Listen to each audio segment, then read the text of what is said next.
पुत्र पिता का अंश है और पिता पुत्र का विश्वास।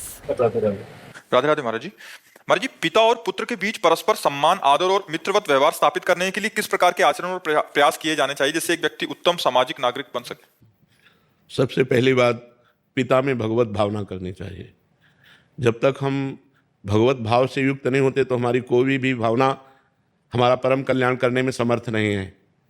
जब हम अपने पिता को भगवान का आदर पद देते हैं कि मातृदेवो भव पितृदेवो भव, हमारे माता पिता हमारे लिए साक्षात भगवान हैं, माता पिता के चरणों का स्पर्श, माता पिता की आज्ञा का पालन हमारे हृदय में शुद्ध ज्ञान प्रकट करता है और भगवान को प्रसन्न करता है। पुंडरीक जी नाम के पुत्र थे जिन्होंने अपने माता पिता की आराधना की, तो विट्ठल भगवान आज भी ऐसे खड़े हैं, उन्हीं के द्वारा प्रकट किए हुए। विट्ठल भगवान स्वयं चल करके आए और कहा, पुंडरीक जी आप हमारे दर्शन करो। बोले कौन हो? बोले भगवान है। तो एक ईंट दे दी कि तब तक खड़े रहो जब तक हम अपने माता पिता की सेवा नहीं कर लेते। फिर लौट करके दर्शन के, तो ईंट पर खड़े होने के कारण इट्ठल, प्यार से उनको आज विट्ठल कहते हैं, महाराष्ट्र में विराजमान है। तो यदि हम माता पिता को भगवान की भावना से उनकी आज्ञा का पालन करते हुए, तो हमारे अंदर वो बुद्धि बढ़ेगी जो समाज प्रिय होगी, हमारे अंदर वो ज्ञान बढ़ेगा जो भगवत प्रिय होगा। सबसे पहले हमें भगवत भावना, क्योंकि भगवत भावना के बिना हम सेवा पूर्ण नहीं कर सकते। जैसे आप अपने माता पिता की सेवा कर रहे हैं और फिर कोई रिश्तेदार आया या मित्र आया और वो तुम्हारी निंदा करने लगे, तुम कर रहे हो सेवा और वो तुम्हारी निंदा करने लगे, अब तुम्हें क्या लगेगा? यार इतनी सेवा करता हूं फिर भी ये निंदा करते आने वाले लोगों से, तो आपकी अश्रद्धा हो जाएगी। अगर आपका ये भाव कि मेरे भगवान है तो जो बोले बोले, मेरा कर्तव्य है इनकी सेवा करना, ये भाव बना रहेगा। जब तक हम भगवत भाव नहीं रखेंगे तब तक हम अपने माता पिता की आज्ञा का पालन और माता पिता की सेवा का, देखो भगवान होते हुए भगवान श्री राम ने अपने पिता की आज्ञा का पालन करने के लिए 14 वर्ष नंगे पैर वनवास किया, बड़ा कष्ट सहा, लेकिन कभी किसी ग्राम नगर में नहीं गए।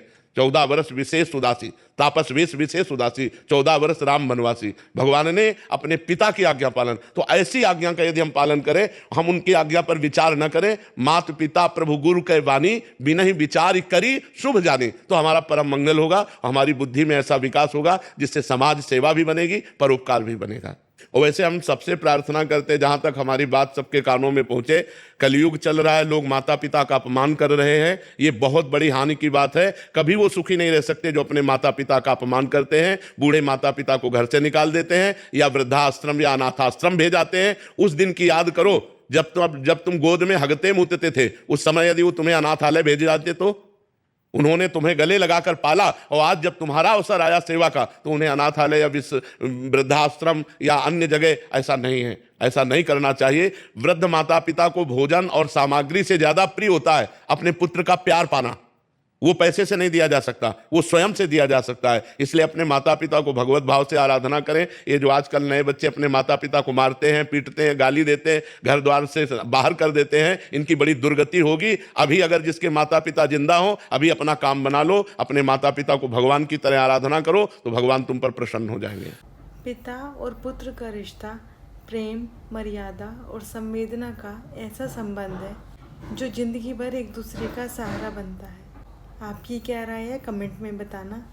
राधे राधे।